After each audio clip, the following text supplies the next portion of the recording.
are listening to the War Report. Let's talk specifically about the Penn State defense. Kind of a quick assessment so far of what you've seen from the defensive side of the ball, T. So this has been a learning experience for me when it comes to this defense with Manny Diaz, because he's for years and years and years it was Brent Pry, and before that Bob Shupor, Brent Pry, they were all on the staff together with James Franklin at Vanderbilt. So Manny Diaz coming in is it's a different system. James Franklin has been pointing to how similar it is to what Brent Pry did, but that, I said this before, that's like saying that tomatoes and spaghetti are the same thing, like spaghetti sauce. Sure, I mean, if you want to be philosophical about it, but Manny Diaz does a bunch of things. So for me, the first 2 weeks has been learning what those things are, how they function, and what he's trying to accomplish with that. So I think stylistically, it's going to look very different from what you saw last year. He's a very aggressive coach. I said this earlier today to one of the Penn State football players that I think if he could, Manny Diaz would send the Nittany Lion after a quarterback. Yeah, he will blitz he's definitely a blitz guy. He's going to leave his corners out there which they're talented corners, don't get me wrong. Yeah. But Manny Diaz is not afraid to send the house at a quarterback. So I'd say in that context, the thing that has been really behind has been the efficiency of the blitzing, the efficiency of making sure that when you're running at the line, you're getting a quality rush. So I think there's a little bit of newness there from a blitz perspective for some of these guys, because, Sam linebackers, slot corners, safeties, everyone is learning how to blitz, I think, at a higher rate than they have in the past, where defensive linemen, that's their money. That's their job. They know how to be efficient with their timing, with their hands, with their path to the quarterback. And that was over the first 2 weeks. What I picked up on is if you're going to stunt or you're going to have a crosser between your linebackers, you need to take the most efficient path. And there's been a little bit of that. And then the timing of everything, making sure if you're blitzing from depth that you get there.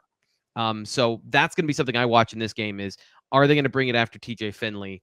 And on the back end, are they going to give him easy enough reads where he knows what he's looking at? Because when I watch him on film, I don't think he knows what he's looking at half the time. And if you give him just man coverage, he's a big, strong quarterback. He can throw the football. He's got some good accuracy where he's put it on the money to some of the guys against San Jose State. There's a good seam route he threw where it was up to the tight end that I was really impressed with. So what's the balance there of trying to confuse a quarterback that has shown on film that he doesn't process information extremely well without putting your guys out of position, something they're not used to doing? So to me, that's what I'm watching for in this game is, how does Penn State decide to attack TJ Finley when he does throw the football? That's going to be where I think if they can get an interception, a sack, something like that. They haven't been able to get to the quarterback because everyone's been throwing the ball quickly. Does he hold on to the ball or does he give them the football? Yeah. So I have a question here. So, I mean, I know that the defensive backfield is full of studs for Penn State. They've played well so far this year. Michael Porter Jr. Just really been an outstanding guy on the outside. But who is the guy up front? We know PJ Mustipher, traditional run stuffer. He's been a stalwart on that defensive line. But who's the other guy this year? And we talked a little bit about this on the space before the season got started, but is going to be that pass rusher. You need to watch out for him in the pass game. If Manny Diaz isn't going to blitz, right? Like, we're just going to rush our front four. Who's going to be that guy that Auburn fans would say, man, he really was he's a wrecker up there. Yeah. So first thing is PJ Mustipher tore his ACL against Iowa a couple weeks later. So he's been returning from that injury. And this is, it'll be almost a year during this game for him coming back from that. So that's been a huge thing is he is their major run stuffer up front. He hasn't really had to do a lot of that in the first 2 weeks because two pass heavy opponents to start the season. This is going to be a test for him of how healthy is he? What sort of run shape is he in? Because he's never been like a great take on double teams, nose tackle type of guy. Right. He's big, but he's quick. He moves well, and he's disruptive. So is all of that back? And are you going to be able to do that systematically and regularly against a zone-heavy team that wants to run the football? But as far as the pass rush goes, Chop Robinson from Maryland, 5-star, 4-star, however you had him, high 4-star, super talented pass rusher. He transferred from Maryland, and he has been a disruptive force for the Nittany Lions, both in the run game and in the pass game. 244, little undersized, but I think he's actually getting bigger as time goes on. Playing a full-time defensive end. I love the way he plays. He gets on the edge of tackles. He plays bigger. He plays through contact well, and he's got nasty speed and get off. On the flip side, Penn State's other defensive end, Adisa Isaac, is also coming back from a serious injury. He missed the entirety of last season with it, and he, said he's getting close to full strength. He's another explosive athlete, super fast, but my question has always been, what else is there other than the speed? And he showed me some things on film that I think are good in terms of pass rushing moves he's been working on while he was gone and some maturity to his game, but really, right now it's Chop Robinson, and that's it.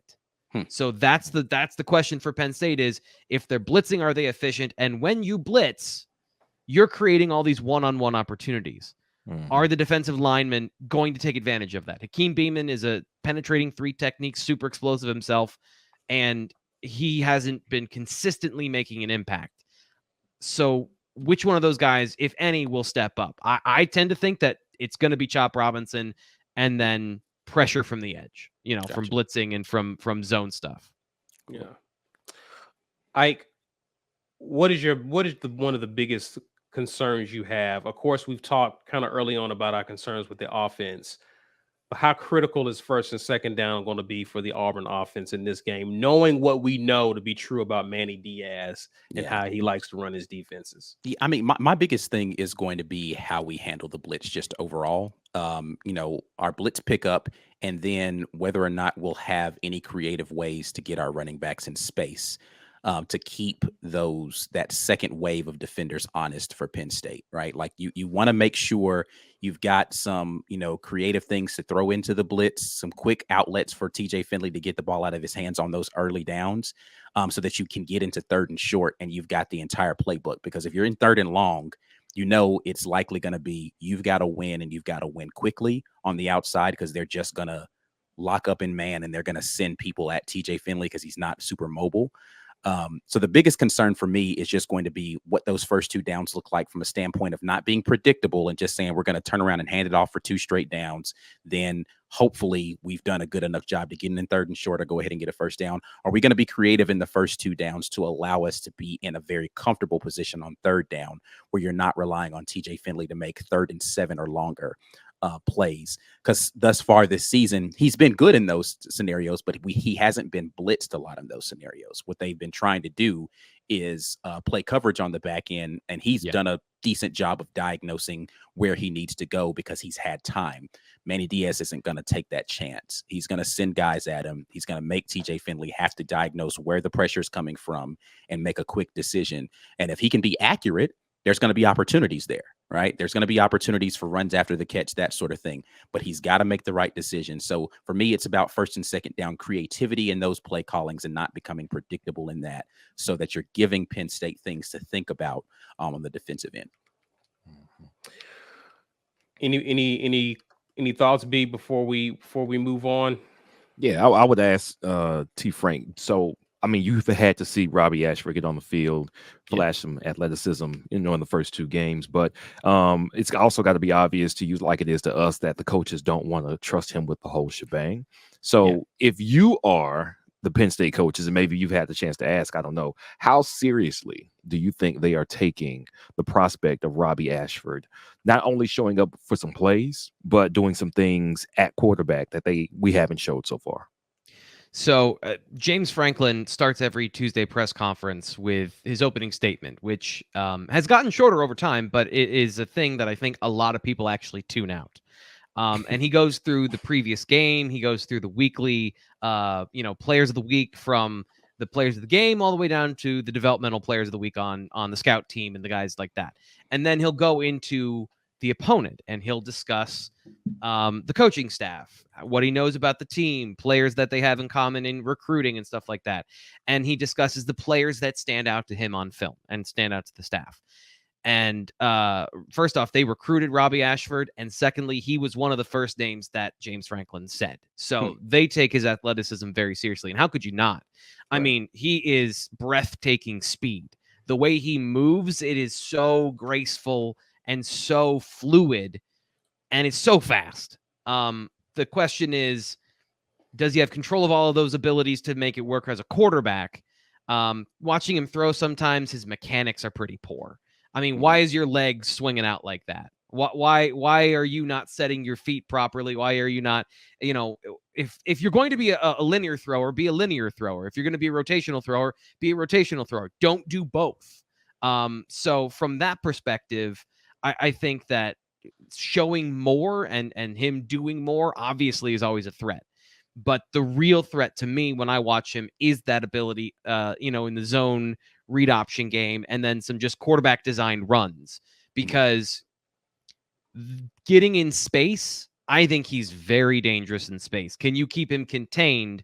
That's going to be, I think that's the goal for this game, is keep him contained and then force them, if he's going to be on the field, to throw the ball in more situations, right? Build in more of those plays to force him to be a quarterback, because you're denying him the easy read to keep the football. Right. Good stuff. T, how are you doing on time? Are you good so far? We may ask you to hang out with us a little bit longer. Let's go ahead. If we don't have anything else here with the matchups, we're gonna take some comments after the giveaway, and then we're gonna get into facts and laws. So